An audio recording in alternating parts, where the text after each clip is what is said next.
열왕기상 4장입니다.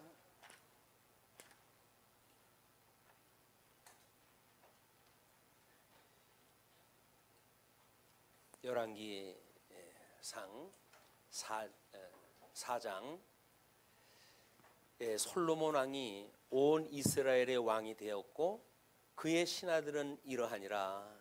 사독의 아들 아사리야는 제사장이요, 시사의 아들 엘리호렙과 아히야는 서기관이요, 아힐룻의 아들 여호사밧은 사관이요, 여호야다의 아들 분하야는 군사령관이요, 사독과 아비아달은 제사장이요, 나단의 아들 아사리야는 지방관장의 두령이요, 나단의 아들 사봇은 제사장이니 왕의 벗이요, 아이살은 국내 대신이요, 압다의 아들 아도니람은 노동 감독관이더라.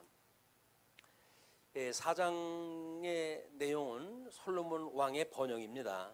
솔로몬 왕의 번영은 우리 3장에서 솔로몬의 지혜를 이야기를 했거든요. 그래서 이제 솔로몬 왕이 왕이 됐습니다. 이 솔로몬이 이제 왕으로서 지금 지혜의 왕이 되어진 거거든요. 자, 그렇다고 한다면 이건 개인 솔로몬의 지혜의 부분이라고 이렇게 생각이 들어요. 근데 4장에 오게 되면 솔로몬의 대신들을 이제 비롯해 가지고 왕의 번영이 시작이 됩니다. 왕의 번영이라고 한다면 솔로몬이 왕 노릇하고 있는 나라에 대한 이 나라에 대한 번영이겠죠. 이 번영. 그래서 우리 예수 그리스도가 머리가 되신 예수 그리스도께서 주님의 몸된 교회를 세워가시는 이제 원리를 여기서 소개가 되어지는 거거든요. 그러니까 우리가 이런 측면에서 이제 이 어떤 통시적인 입장으로 해가지고 하나님이 어떻게 언약을 하시고 언약대로 이루어 가시는지 이제 그 전체적인 구도를 볼 필요가 있을 것 같아요. 그런데 이게 우리 열왕기 사항이라고 한다면 열왕기 사항은 하나님의 지금 그 왕국이 사무엘서를 통해 가지고 건국이 되어졌고 그 다음에 이거는 분국이 되어지는 것을 지금 보여주는 이 장면이라고 이야기를 했거든요. 그러니까 분국에 대한 절차를 하나님께서 어떻게 지혜자를 세워서 또는 뭐 타락의 나락으로 떨어지게 하기도 하고 또는 그 자손들이 밀어난 결정에 의해 가지고 여로보암과 르호보암의 갈등, 그것이 결국은 나라가 분국되어질 수 있는 환경을 지금 하나님께서 만들어 하시는 것에 대한 이야기입니다. 우리는 하나님이 하시는 일은 무조건 오고 뭔가 성공적이고 그리고 승리를 목적으로 되어진 나라가 되어져야 된다고 생각을 해요. 근데 하나님께서 신명기에서 약속을 하시기는 이 거룩한 백성과 그 다음에 제사장 나라를 삼으신다고 이렇게 이야기를 했거든요. 제사장 나라를 삼다고 이렇게 이야기를 했어요. 이 거룩한 백성은 12지파의 언약자손입니다. 12지파의 언약자손으로 되어져 있고 그 다음에 이 제사장 나라는 이 세워진 나라를 하나님께서 성공적으로 하는 것은 제사장 나라가 아니에요. 제사장 나라라고 한다면 우리 예수님처럼 죽었다가 부활되어지는 그런 그 나라여야 되기 때문에 여기는 창건, 그 다음에 분국, 그 다음에 유수, 회복. 그래서 회복이라고 하는 이 절차를 밟아야 제사장 나라가 돼요. 그래서 이 제사장 나라는 나중 영광이 먼저 그 성전의 영광보다 승하게 하시기 위한 하나님의 섭니다. 이렇게 이야기를 하거든요. 그것이 우리가 뭐 찬송가의 대부분이 그런 거예요. 뭐 비가 온 후에 이제 그 밝은 날을 갖다 이야기하기도 하고 어두운 때를 이야기하고 그 다음에 회복이 될 이야기라고 끊임없이 십자가의 도입니다. 이 십자가의 도. 그래서 예수 그리스도의 죽으심과 부활에 대한 장면이 이 복음의 메시지의 중심이에요. 그냥 이 제사장 나라도 결국은 우리 이제 뭐 분국 우리 하나님께서 선지자들이 예언하는 걸 보면 너희들이 이렇게 불순종했기 때문에 결국 너희들이 망한 거다. 그러나 하나님의 또 새로운 언약이 남아져 있는데 그 언약이 바로 하나님의 성전을 향해서 기도를 하고 마음을 다하고 뜻을 다하여 돌아온다고 한다면 하나님이 회복해 주신다는 이야기거든요. 이거는 하나님의 뜻대로 망했고 하나님의 뜻대로 불순종이 되어졌고 하나님의 뜻대로 망했고 하나님의 뜻대로 우리가 회복이 되어지는 거예요. 그렇기 때문에 여기서 인간들이 어떤 뭐 열심히 이런 걸 개입을 시켜가지고 이렇게 하면 좋지 않을까 그러는데 창건될 때 하나님께서 그 비밀을 알려준 겁니다. 왜요? 사울을 통해 가지고 우리 제사장만 드릴 수 있는 제사를 전쟁을 나가야 되겠고 전쟁을 이겨야 되겠고 그 출전을 하기 위해서는 뭔가 제사를 드려야 돼요. 그래서 그 제사를 드렸을 때 사무엘이 와가지고 지금 이 사울을 책망을 하거든요. 그럼 사울이 그래요. 아니 그럼 어떡하란 말입니까? 지금 나가야 되는데 상황이. 그러니까 사무엘이 하나님은 이제 순종을 원하지 너희들처럼 이렇게 하는 걸 원치 않는다는 거야. 어떤 제사, 이제 사울은 제사라고 하는 거에 포커스를 맞췄어요. 근데 사무엘의 지도는 제사를 원하는 것이 아니라 순종을 원하신다 그 이야기거든요. 이 순종이 하나님의 의에 대한 거예요. 하나님의 의. 하나님이 뭘 좋아하시는가 이걸 따라서 우리가 살아가야 되는데 우리는 어떤 이런 형식 절차를 정해놓고 이거대로 했잖아. 이렇게 우리가 뭐 명분이 다 이제 있어요. 이거대로 했는데 왜 문제가 돼요? 라고 해가지고 이제 이러고 저러고 해서 자기 합리화를 다 해가거든요. 근데 자기 합리화를 시키기 위한 하나님의 섭리가 아니에요. 왜냐면 너희들은 애초에 너는 왕이 안 되는 인간이야. 이제 그거 아닙니까? 이건 이미 우리 여기서 첫 번째 돌판을 깨트렸다가 둘째 번 돌판을 만들어 가지고 계명을 준 거나 똑같은 원리예요. 하나님께서 가나안 땅에 여기 7 족속은 이미 자리를 잡고 살고 있던 데 아닙니까? 근데 여기를 하나님께서 언약 자손이라고 해서 이 사람들을 집어넣고 그러고 이걸 차지하게 돼요. 모든 거는 어두움이 먼저 있고 그 다음에 하나님께서 빛으로 생명이 사망에 삼킴바 되어지는 생명의 원리를 설명하다 해주신다. 그것이 제사장 나라라고 하는 특징입니다. 근데 그걸 놓치게 되면 우리는 여기서 인간 도리를 따지고 뭐 윤리를 따지고 그렇게 할 수밖에 없어요. 근데 기독교는 윤리적인 종교가 아닙니다. 그렇다고 해서 그 기독교 윤리가 없느냐면 그것도 아니잖아요. 아주 고도의 신사적인 윤리가 있죠. 근데 그 윤리는 철저하게 하나님의 기뻐하신 뜻을 따라 살아가는 윤리지 사람 뜻에다가 기준을 두는 윤리가 아니다.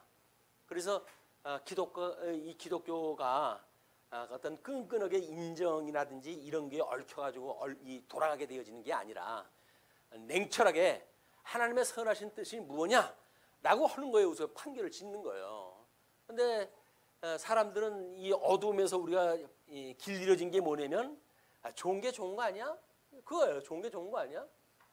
좋은 게 좋은 건가요? 안 그래요. 좋은 게 좋은 거 어디 있습니까?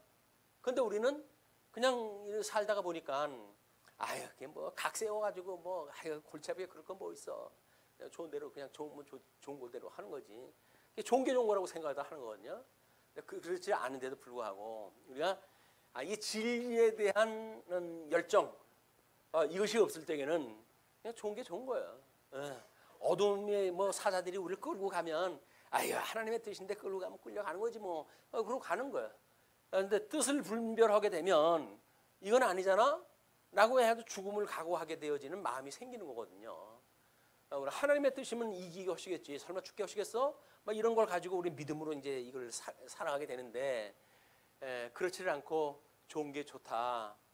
인간적인 서로 갈등이 있고 이런 게 뭐 좋냐 이런 생각이 드는 거거든요. 이거 어떻게 있어요? 같이 사는 사람끼리. 그러다가 그거 뭐 일일이 옳고 그런 거 따지게 되면 그렇게 되면 어떻게 하는 거야? 그럼 한번 해보자는 거야? 뭐 이렇게 나올 거 아니겠어요? 그러면 해볼 수도 없잖아요. 그러면 누구 하나는 죽고 누구 하나는 살아야 되는데 죽고 살기로 해가지고 할 수도 없는 거고. 하나님의 뜻을 서로가 알아줘야 하나님의 뜻을 따라서 그렇지 내가 잘못 생각했네 라고 생각을 접기도 하고 이게 돼야 될 거 아니겠어요? 근데 하나님 그렇게 안 하셔요. 이 아름답게 지었던 나라를 하나님께 갈라놓으신다니까요. 예수 그리스도의 고난사에 이게 예수 그리스도의 고난사, 예수 그리스도의 강탄. 아니 지금 이 땅에 오셨어요. 예수님이 사람의 모습을 입고 왜 구속을 하다 하려고. 근데 왜 고난을 시키셔요? 그리고 거기에 십자가에서 왜 우리 예수님을 죽게 만드시죠? 아니 다시 부활시키실 거 아니에요? 그럼 부활시킬 주님은 왜 죽기까지 하시냐고요? 이게 하나님이 행하신 일이란 말이에요. 이 죽음과 우리 이 사망과 생명의 관계, 이것이 에덴 동산서부터 만들어놨던 하나님의 섭리 역사의 비결이에요. 에덴에서 내쫓아가지고 죄악 세상의 종로로서 살게 하시다가 그리고 둘째 아담이신 예수님을 통해서 구원을 하심으로 하나님의 은혜를 깨닫게 하시는 역사다. 예, 은혜가 없는 신앙생활이라고 하는 거는 재미가 없어요. 신앙생활이 우리 신앙생활을 오래 하신 분들은 아무리 이 바쁘고 어렵고 힘들고 그럴 때도 그냥 교회 모이기가 신나고 그러잖아요. 좋고 그 일이 그렇게 내가 잘하는 일도 아닌데 교회 오는 게 즐겁고 그러니까 그래서 교회 오고 즐거워서 와가지고 또 공부도 안 하고 뭡니까? 그냥 하다못해 청소도 하는 거예요. 교회 와가지고 교회 들리길 좋은 거예요. 교회 여기가 성전이 아니라고 그러잖아요. 그럼에도 불구하고 여기 오는 걸 좋은 거예요. 여기가 그런 사람들이 여럿 있으면 교회 사람들이 모이겠죠. 여기 교회에. 근데 그런 게 없으면 아유 교회 가면 뭐냐 썰렁한데 목사 혼자 있는데 거기 가면 뭐냐 다른 데 가서 차려다 먹자. 따로 모이죠. 이 공간은 일주일에 하루 이틀 쓰고 목사 공부하고 그러기 위해서 65만 원 세 내는 거예요. 이게 비효율적인 거 아닌가요? 공간에 사람들이 모이면은 복음 이야기하고 이렇게 하는 사람들이 모이면 와가 기도도 하고 성전이 돼서 그러는 거예요. 그냥 여기 교회만 오면 그냥 마음이 좀 편안해지고 그러잖아요. 이게 그거는 이미 우리가 복음을 깨달았던 그런 그 정서가 이제 그렇게 작동이 되어진다고 보여집니다. 그런데 우리 하나님께서는 자주간 우리 솔로몬을 예수님을 예표로 보여줌으로 해가지고 지혜자를 만드시거든요. 지혜자. 세상에 전무후무한 지혜를 주셨어요. 솔로몬한테. 전무후무라고 하는 이야기는 실체적으로 오셨던 예수 그리스도에는 비교할 수가 없죠.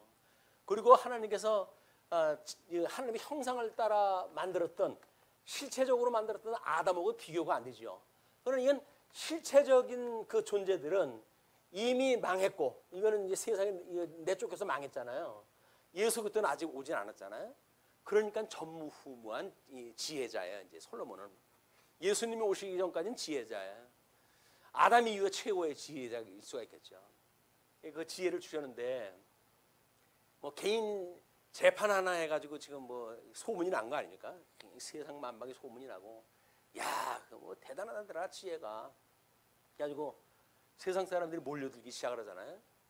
세상 사람들이 몰려들기 시작한다는 이야기는 솔로몬을 하나님께서 높이시는 거예요. 그게 말씀운동 서원교회 사람들이 모이고 이런다고 한다면 주님의 몸된 교회를 하나님께서 뭔가 이렇게 융성하게 해가시는 계획이 있겠죠. 그런데 자꾸 그냥 흩어져요. 그냥 아유 귀찮은데 왜 못 들어가냐. 그래가지고 이렇게 하면은 그거는 이제 답보 상태 아니면 마이너스 상태겠죠. 하나님께서 하시는 그 분위기가 보이는 거예요, 우리들한테. 솔로몬은 자주간 융성하게 해주는 것이 지금 우리 4장의 주제를 솔로몬 왕의 번영이라고 이렇게 잡아놨거든요. 우리가 본문 읽었던 1절로부터 6절이 솔로몬의 신하들이에요. 예수님 오셔가지고 제자들을 부르셨어요. 제자. 솔로몬은 지금 이 신하를 가지고 삼부 요인을 세우고 조직을 갖다 한 겁니다. 조직.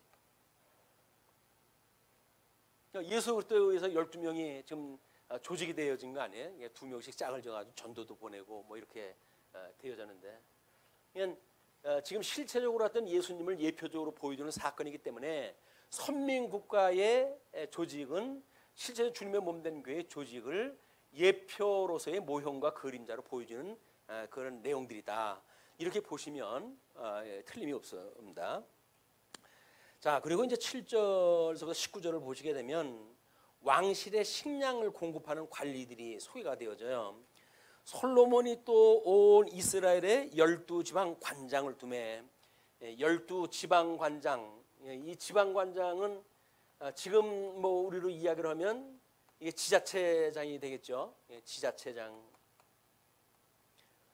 이게 12, 또 뭐 24 방백, 또는 뭐 제사장 그룹을 갖다 했을 때 뭐 24 반열, 뭐 이렇게 해가지고 12의 곱수를 갖다 해가지고 하나님께서 조직을 갖다 해가십니다. 이거는 온전한 뜻이라는 거예요. 하나님께서 완전하게 보시는 숫자. 그러니까 이것이 뭐 12이라고 하니 중요한 것이 아니라 이 지방의 그 단장이라고 하는 그 이야기는 지자체를 운영하는 데 충분한 조직을 하나님께서 하셨다. 뭐 이제 그것이 이제 그 신하들을 세운 이야기예요. 그래서 솔로몬이 또 이스라엘의 12지방 관장을 두매 그 사람들이 왕과 왕실을 위하여 양식을 공급하되 각기 1년에 한 달씩 양식을 공급하였으니 12지방 관장이니까 1년에 한 달씩 양식을 공급한다고 한다면 1년 12달 이 중앙에다가 이분들이 먹거리를 갖다 전부 제공할 수 있는 그런 지방이 되어진 거죠. 그리고 그들의 이름은 이러하니라. 에브라임 산지에는 베누리요, 마가스와 사알빔과 베세메스와 엘론벳 하나네는 벤데겔이요, 아붓보데는 베네셋이시니 소고와 에벨 온 땅을 그가 주관하였으며 나밧 돌 높은 땅 온 지방에는 베나비나답이니 그는 솔로몬의 딸 다밧을 아내로 삼았으며 뭐 친척, 인척 관계들 뭐 다 동원이 되어지기도 해요.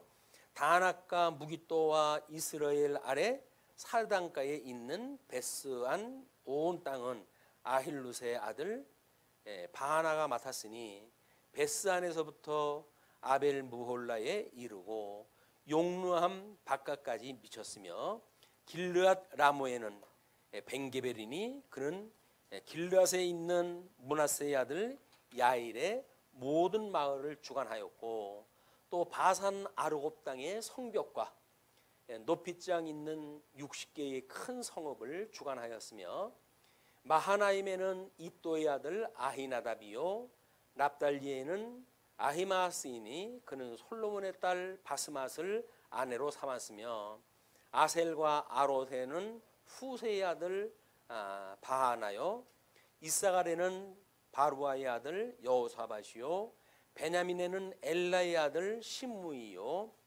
아모리 사람의 왕 시혼과 바사낭 오게의 나라 길르앗 땅에는 우리의 아들 게벨이니 그 땅에서는 그 한 사람만 지방 관장이 되었더라. 아주 12지방 단장을 소개했다 합니다. 여기다 이제 먹거리를 갖다 제공하는 사람들이거든요. 근데 우리 교회가 세워졌을 때 우리 예루살렘 성전에 오순절 때 사람들이 이제 몰려들고 그 사람들이 오순절 성령 이후에 이상한 기적들이 보이고 그러니까 교회에 머물러져 있어요. 이 교회 가입을 갖다 하고. 그래서 베드로가 강론을 갖다 하게 되면 3,000명, 5,000명이 회개하는 역사가 일어나고 주님의 몸된 교회가 말도 못하게 번창이 되어집니다. 근데 먼 타국에서 온 사람들도 많고 그러기 때문에 여기서 생업을 뭐 어떤 임시 돈벌이를 갖다 해가지고 먹고 사는 사람들도 있지만 나이가 많은 사람들은 그걸 못 하잖아요. 그래서 여기서 이 과부 봉양에 대한 그 이야기가 나오는 거예요. 이제 그래가지고 우리 이제 그 뭐 이스라엘의 가부냐 아니면 헬라파의 가부냐라고는 두 파가 갈리게 되어집니다. 왜냐면 지금 이쪽에 7 집사가 이상하게도 전부 헬라파 사람들이에요.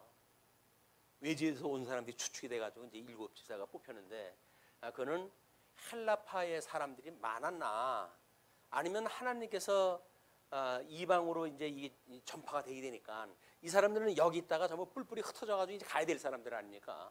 그렇기 때문에 현재까지는 여기서 있는 거 가지고 뭐 있는 밭도 팔고 뭐 논도 팔고 이렇게 해가지고 생활을 하지만 하나님께서 정한 때가 되면 열방으로 흩으셔야 된단 말이에요. 이게 그렇게 해야 이게 주님의 몸된 교회 확장이 되어져 가니까.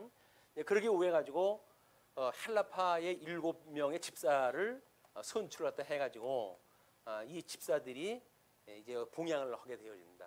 봉양을 하고. 그러나 이제 오순절 절기 끝나고 사람들은 안 가려고 그러죠. 여기 뭐 이거 먹기 좋고 그런데 뭐 그래가지고는 여기 눌러 있고 그러는데 교회에 박해가 오잖아요. 그래가지고 이제 흩어지기 시작을 하는 거예요. 그때에 사울이라고 하는 인물이 등장하다 하고 그 사울이 뭐 예수 믿는 사람들 잡아가지고 지금 그 자기네 회당에다가 전부 보내려고 이제 그 사명을 띄워 왔던 사람인데 그랬더니 그 스데반 집사가 죽는데 가표를 던졌더니 옷을 벗어놓고 가표를 던져요. 책임을 자기가 지겠다는 거 아닙니까? 그래가지고는 기세등등 해가지고 간 거에 잡으러 이제 간 거예요. 도메섹 도상에서 예수님을 만나가지고 한 번에 쳐버리냐 하니까 주님께서 예 사울아 사울아 누구시니까 네가 핍박하는 예수다. 아니 예수님은 언제 핍박을 했어요? 믿는 사람들 했잖아요. 근데 예수님은 나를 핍박했다는 거예요. 그게 이게 왕 같은 제사장으로 살아가는 우리들의 자긍심이라니까요. 나를 구박을 해? 내 주님 구박하는 건지 알지? 나 잘못 건드리면 너 죽는 거 알지? 이걸 우리가 담력을 가지고 키우는 거예요. 이게 믿음으로 해가지고 우리는 누구도 손을 못 대요. 우리 뭐 오전에 주님의 천상 사역에 대해서 뭐라 그랬어요? 거기서 그는 자기 교회를 모으고 수호하며 그들의 원수들을 제압하고 그의 사역자들과 백성들에게 은사와 은총을 부여하며 그들을 위해 중재하신다. 주님께서 우리 사역자 아니 사역자. 이게 결국 우리를 위해서 그렇게 헌신되니까요. 어디에서? 하나님 보좌 우편에서. 그냥 사도행전에서 보게 되면 주님 앞에 기도할 때 그래요. 주님 여기를 하감하시옵고 이것을 내려 두루 살피시옵고 예. 대적자들이 교회를 핍박하느라고 지금 이 사람들이 허사를 경영하고 지금 난리가 났습니다. 그러니 주님 하감하시옵고 이 대적들을 막아주십시오. 그게 우리 기도인 거예요. 그걸 우리 시험에 들게 하지 마시고 우리를 악에서 구원해달라고 하는 아주 그냥 어떻게 보게 되면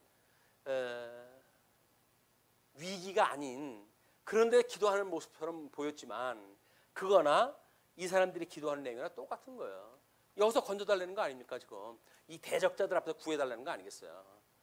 근데 우리는 대적자가 우리한테 뭐 돈 버는 거 방해한다 또는 뭐 우리 사회생활하는데 방해한다 뭐 살아가는데 건강을 반대한다 라고 하는 육적인 개념으로 이걸 이해를 하잖아요. 근데 성경은 우리는 혈과 육에 대한 전쟁이 아니라 공중 권세 잡은 자들과의 싸움이란 말이에요. 공중 권세 잡은 자들과의 전쟁이에요. 그거는 바로 어두움의 이 주관자들, 이건 비진리를 지금 이제 증거하는 자들은 아니겠어요? 비진리에 대한 걸 우리 왜곡시키는 이런 무리들, 이런 자들하고의 우리 싸움이란 말이에요. 이게 그러면 여기서 우리가 승리하는 방법은 진리를 또 온전히 지키는 수밖에 없잖아요. 어떻게 우리가 진리를 지킬 것이냐? 성경 공부해야죠. 그러니까 성경 공부하는 거예요. 근데 성경 공부, 학교 공부같이는 이거 하려면 어떻게 힘들어서 못 하잖아요. 하나님께서 어떻게 우리들한테 성경을 공부하는 걸 그렇게 재미나게 하시는지 별로 힘 안 들이고 하잖아요. 노는 것처럼 공부하는데도 잘 돼. 뭐 주일날 뭐 강론 대충 졸면서 자는데도 잘 돼. 왜 그럴까요? 성령님께서 은혜로 우리를 보호하시는 거예요.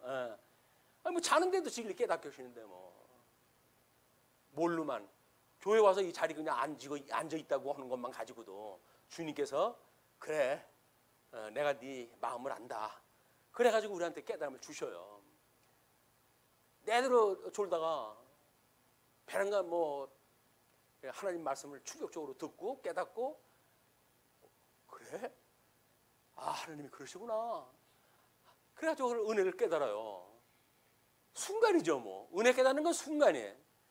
한 시간 내내 공부해도 깨달을 수가 없어요.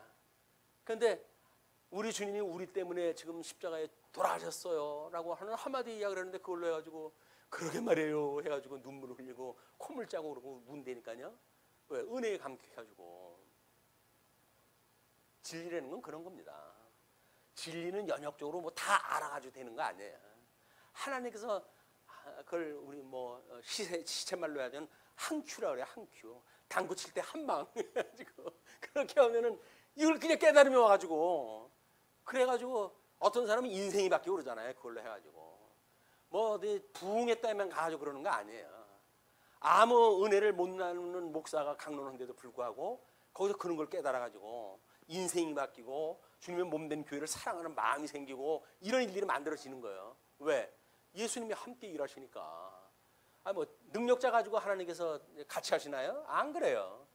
아주 가난한 사람, 아주 무식한 사람들, 아무것도 할 줄 모르는 사람들 불러가지고 하나님께서 그 일을 하시는 거예요. 그래 당신 능력이 드러나죠. 아유 박사 학위나 받고 있는 사람이 강론 잘한다고 해보세요. 그러면 아유 그 배운 까퍼네 사람들이 그게 하죠. 근데 전이는 뭐 신학도 뭐 신통치 않게 했구만.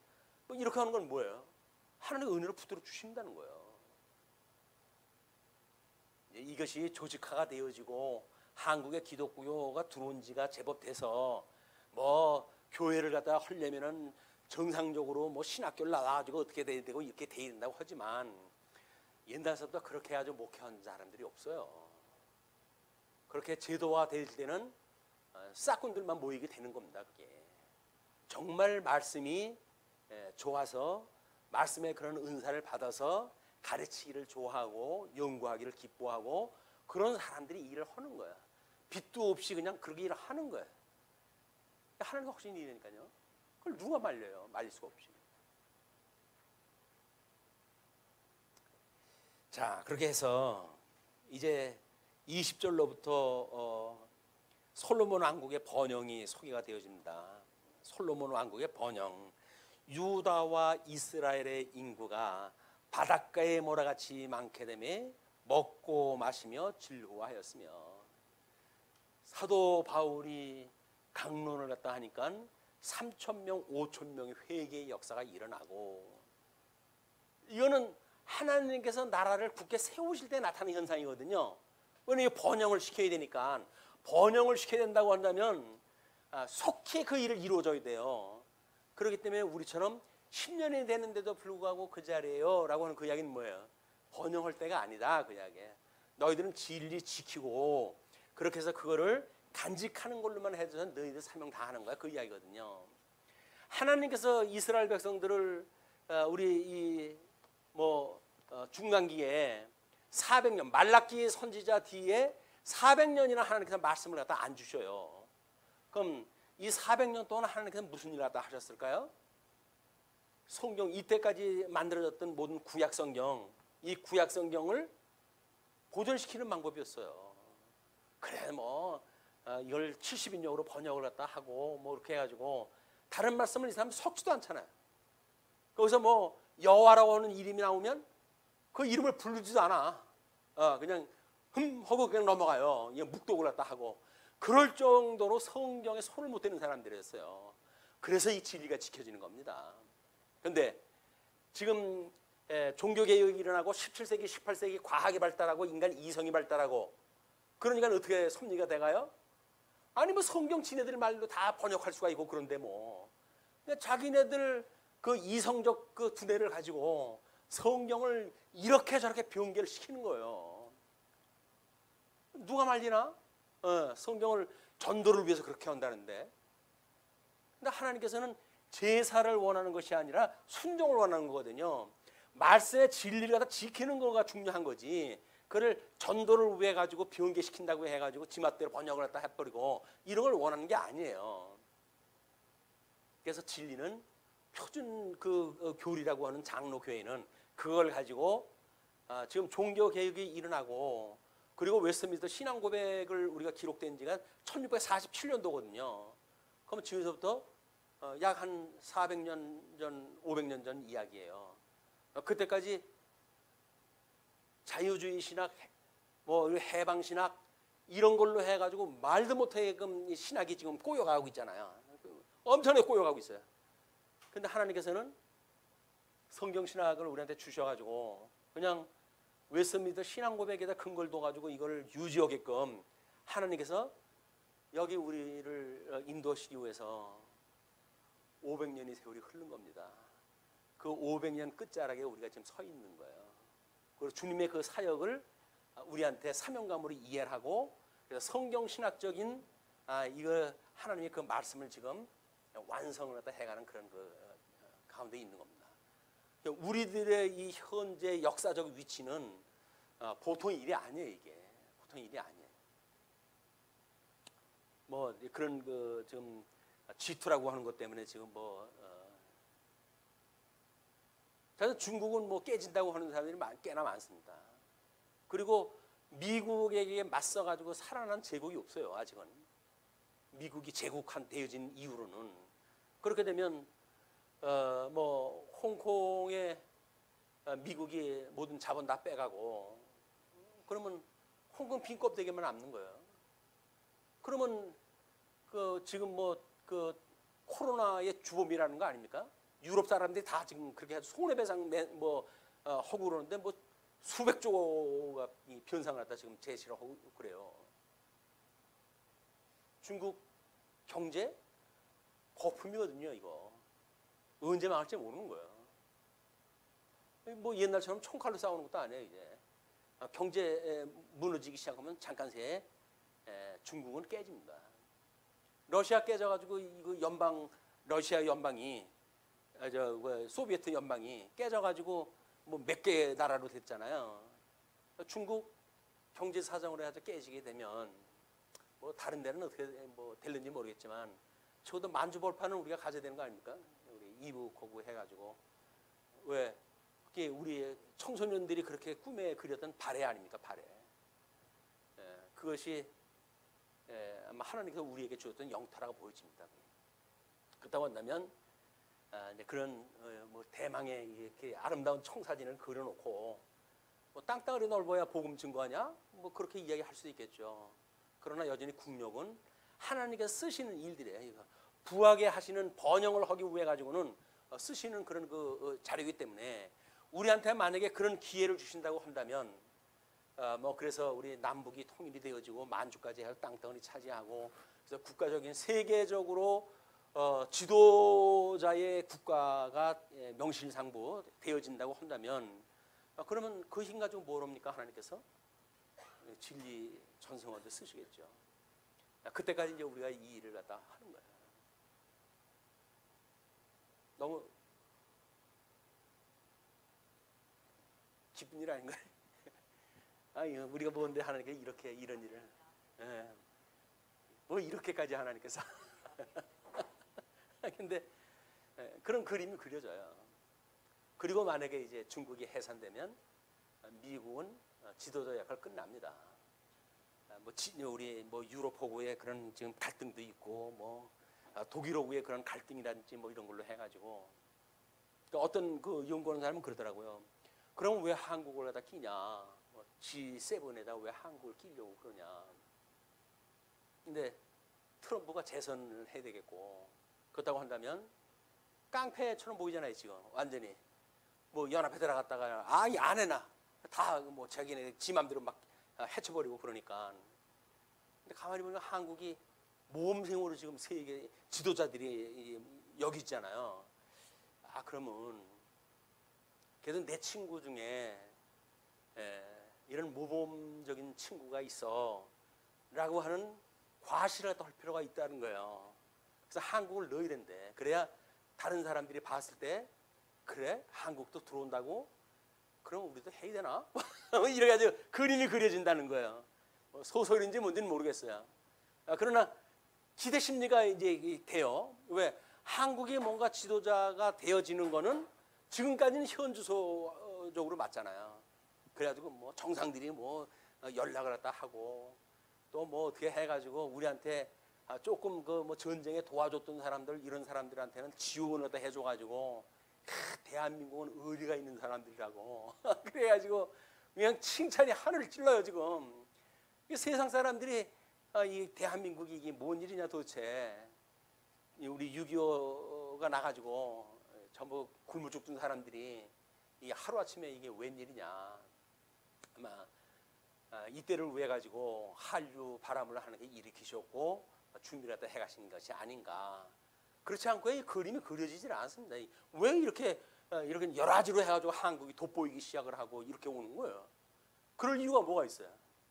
그것도 일본 애들처럼 나라도 반토막밖에 안 되는 주제에 뭐 이렇게 이야기하잖아요. 일본 놈들.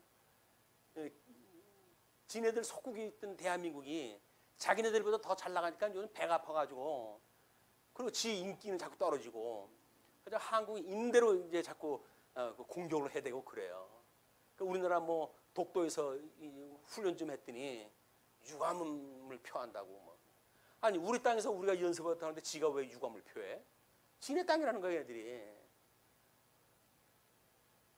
아니 아까 그랬잖아요. 나를 때리는 건 우리 주님을 갖다 공격을 하는 거라고. 우리를 공격한다고 우리 독도를 갖다 하는 거 훈련하는 거 우리를 갖다 공격을 한다고? 그건 우리 하나님이 지금 이 역사의 중심을 어디다 이거 해가고 있는 걸 모르니까 하룻강아지 범어선 줄 모르고 지금 대한민국을 건드리지. 그 대한민국이 우리나라예요. 자랑스럽지 않습니까? 대한민국. 아 대한민국.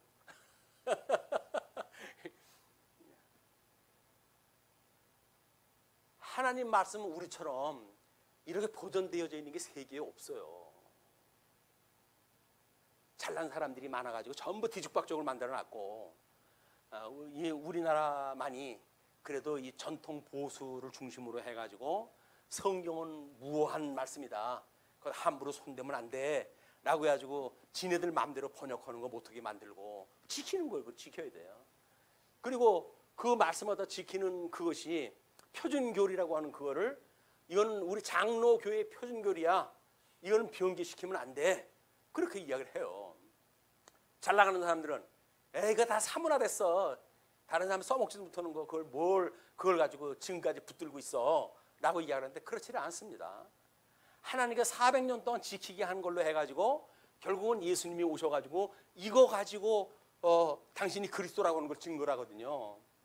그러면 대한민국에 지금 보존되어져 있는 그 말씀은 그걸 가지고 앞으로 세계 복음화를 갖다 해가실 거예요. 아시아 시대를 하나님께서 이루어가실 거다. 세메 시대를 하나님께서 약속을 하셨으니까 야벳에 창대했던 그 야벳이 이제 이 세메 시대에 아주 유용하게 사용이 되어질 거예요. 그것이 끝으로 미국까지가 이제 야벳 족속의 마지막 그 장면들입니다. 그러면 아시아 시대에 누가 있어요? 중국 산산조각 났고 그 사람들은 복음이 들어온 거는 우리보다 엄청나게 빠릅니다. 뭐 600 몇 년인가 그래요.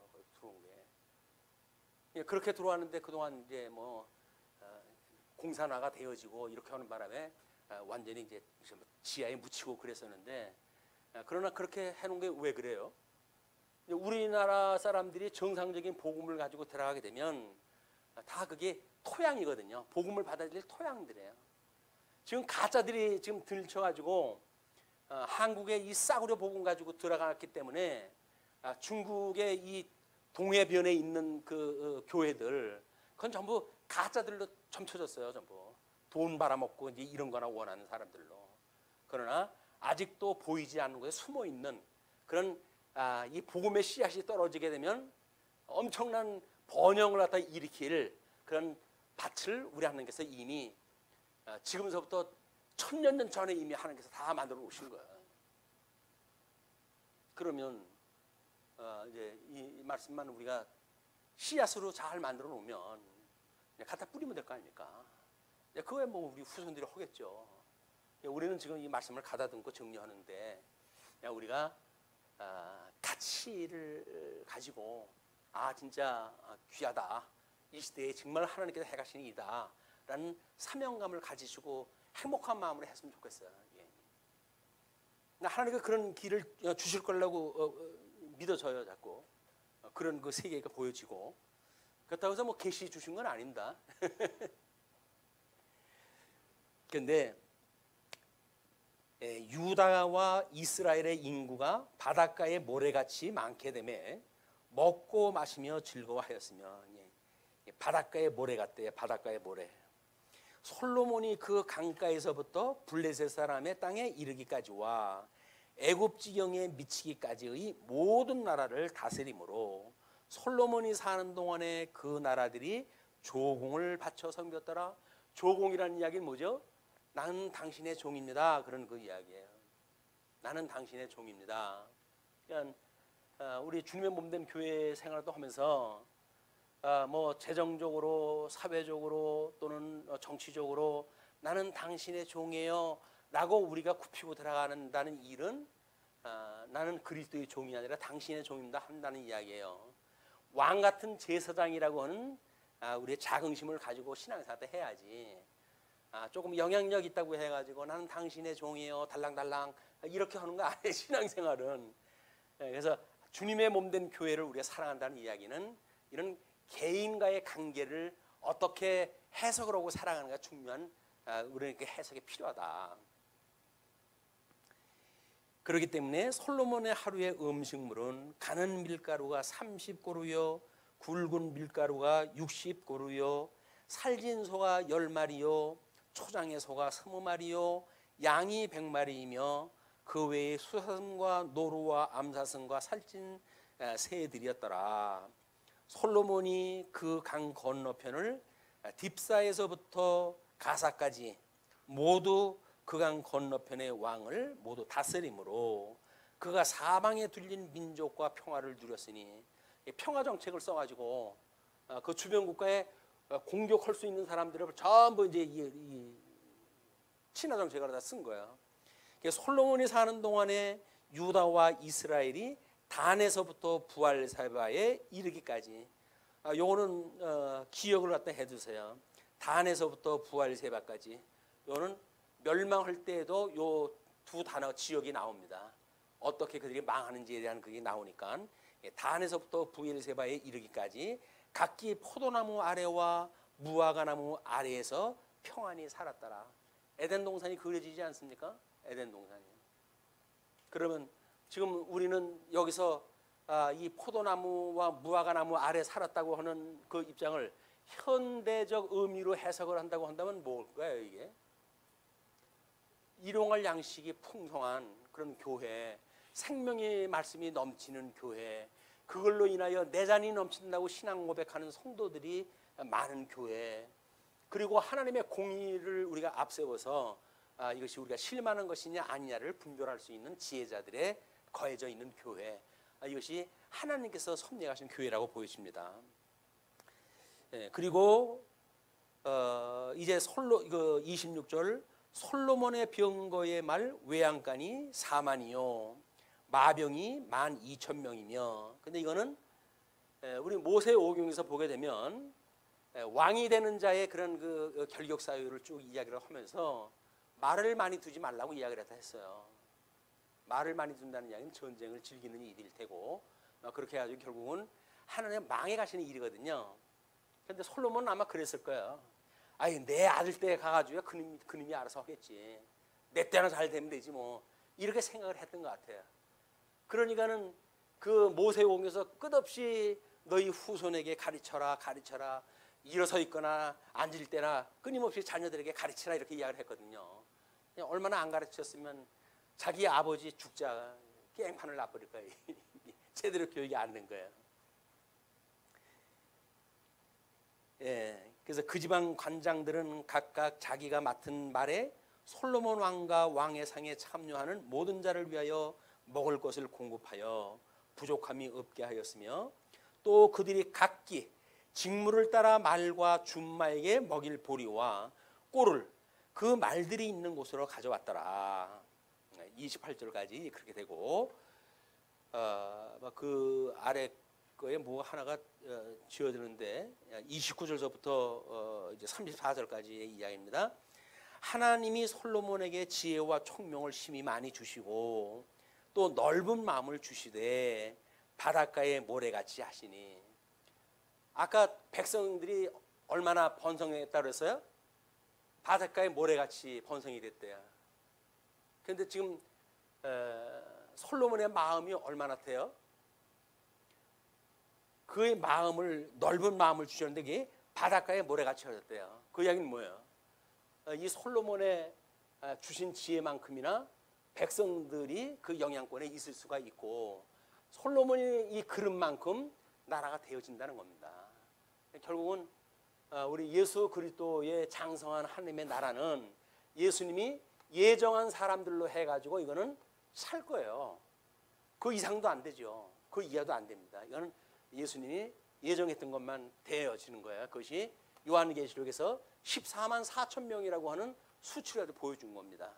12 곱하기 12 곱하기 얼마에 그러고 1000 온전한 숫자에 많은 숫자 이렇게 해가지고 14만 4천이라고 하는 창세전에 그리스도 안에서 선택하기로 예정되어진 자들 이 자들이 무형교회를 해가지고 14만 4천이 있는 거예요. 이건 총수예요. 아직도 구원받을 사람까지 포함되어진 총수이 하나님께 선택한 자들입니다. 그래서 예수님이 얼마나 예정한 숫자만큼 되느냐에 대한 이야기거든요. 만약에 여기서 지금 솔로몬의 지혜와 총명을 심히 많이 주는데 그 넓은 마음을 주시되 바닷가에 모래같이 하셨다라고 하는 솔로몬의 마음에다 포커스를 맞춘다고 한다면 예정이 아니라 우리는 이걸 닮아가려고 그럴 거예요. 나도 마음을 넓히면 많은 사람들이 이렇게 오지 않을까 이런 오해를 갖다 불러일으킬 수 있는 비유예요. 비유가 솔로몬의 지혜가 동쪽 모든 사람의 지혜와 애굽의 모든 지혜보다 뛰어난지라 그는 모든 사람보다 지혜로워서 예스라 사람 에단과 마홀의 아들 헤만과 갈골과 다르다보다 나음으로 그의 이름이 사방 모든 나라에 들렸더라. 모든 나라의 소문이 가요. 소문. 이게 이제 무서운 거예요. 이게 자기네의 내부적인 번영, 이 내부적인 번영이 되면 그 다음에는 이 잔은 넘치게끔 되어 있어요. 그게 소문을 타고 그러는 소문을. 입소문 무서운 거예요. 우리 교회가 배란간 어떤 사람이 영향력 있는 사람이 말씀을 듣더니 그 교회 이상해 뭐가 있는 것 같아 이거 성경 전체 창세부터 요한계시록을 한꺼번에 풀고 그래라고 하는데 입소문이 난다고 치면 우리 이사 가야 돼요. 좁아가지고 이 소문이 아직도 안 나요. 왜? 인터넷에 우리 임집사님 지금 아침부터 와가지고 준비하고 그러잖아요. 예. 별로 없어요. 와서. 근데 먹을 사람이 없으니까 안 보겠죠? 먹을 사람이 있으면 그걸 왜 안 먹겠어요? 근데 뭔 음식이 이렇게 딱딱하냐? 현미 같아. 안 먹어요. 몇 번 씹다가 아이고 배 타버리고 그냥 가요. 왜 그럴까요? 듣도 보도 못하는 거거든요. 아니 예수 믿으면 못 보는 데는 얘기나 해주든지 십자가 이야기나 좀 해주든지 이건 창세부터 요한계시록까지 해가지고 구조적으로 이야기가 어떻고 창건 분구 유수 회복이 어떻고 이런 게 듣도 보도 못한 이야기니까 아유 야 지금 우리가 들을 게 안 된다 이거 잘못 들었다는 또 신천지에 말려 들어가 그럴지도 모른다. 그럴지도 모르죠. 근데 신천지가 30%가 빠졌대나 얼마 빠졌대요. 근데 그 사람들 공급할 만큼 강단에서 말씀 선포하는 교회 없습니다. 그래서 혹시 그 사람들이 우리한테 오나? 왜? 구조도 같겠다? 알아먹을 수 있는 이야기인 것 같거든요. 그러면 뭐가 온다고 그러면 그 사람들 입소문이야. 단결하냐 끝나는 사람들 아니에요. 이제 그러면 입장이 바뀔지도 몰라. 이제 그 사람들이 주인 노릇하고 우리는 이사를 그러니까 내부적으로 이것이 조직이 튼튼해야 오는 사람들을 우리가 양식으로 먹이고 사망을 생명이 삼킨 바 되어진 이런 주님의 몸된 교회가 되어지지. 우리가 준비가 안 되면 그럼 교회 무너져 버려요. 한순간에 와가지고 점령할 텐데 숫자로 본다면 그걸 게임이 안 되잖아요. 근데 우리가 내공을 좀 강하게 만들고 그 사람들이 왔을 때 성경 얼마나 공부하셨어요? 진리가 성경이 하나님의 법칙이라고 믿으세요? 라고 할 정도는 돼야 될 거 아니에요. 법칙이 뭡니까? 뭐 이거 아니에요? 제가 듣도 보도 못한 이야기니까. 아니 자연 법칙이 있듯이 이것이 우리들에 대한 법칙인데 그걸 모르세요? 라고 해가지고 여기서 그 법의 이치를 갖다 우리가 이야기를 해줘야 될 거 아니에요. 십자가의 도가 뭔지, 그래서 구약과 신약과의 관계는 뭔지, 언약과 성취의 관계는 뭔지, 당신들이 이야기하는 것처럼 짝짓기 그런 식이 아니에요. 라고 하는 어떤 그런 논리가 있어야 될 거 아니겠어요. 근데 준비가 됐으면 주님께서 보낼 텐데 준비가 안 됐으니까 안 보내실 거 아니겠어요. 우리가 준비를 할 때라고 보여집니다. 좀 더 그룹에 의한 성경 공부 활성화 좀 돼서 진리를 우리가 아는데 좀 더 그동안 공부를 수없이 했어요. 공부 수없이 했는데 다른 사람한테 이야기하려면 말이 안 나오네. 말이 꼬여요. 혀가 꼬여요. 안 돼. 이게 설명이 안 돼. 그럼 모르나? 이게 뭐 이 구슬이 서말이라도 끼워야 보배라고. 그동안 들었던 걸 어떻게 끼워가지고 뭔가 논리적으로 설명이 돼야 되는데 논리적으로 설명할 방법이 없어요. 들을 수는 있는데 말할 수는 없어요. 아, 이거 외로워요. 이게 외로운 거예요. 그러니까 말씀을 우리 자녀들한테도 뭐 이야기를 해서 가르쳐주고 이렇게 해서 좀 우리가 알고 있는 것을 체계화하는 시간이 필요하다. 그것이 아마 우리가 이 교정위원회로 해가지고 하는데 그래도 일조를 갖다 할 수 있는 기회가 아닌가 하는 생각도 듭니다. 그가 잠언 3,000가지를 말하였고 그의 노래는 1,005편이며 그가 또 초목에 대하여 말하되 레바논의 백향목으로부터 담에 나는 우슬초까지 하고 그가 또 짐승과 새와 기어다니는 것과 물고기에 대하여 말한지라. 이건 누가 말했죠? 이거 에덴에서 아담이 이름 지어주면서 이야기했던 거 아니에요?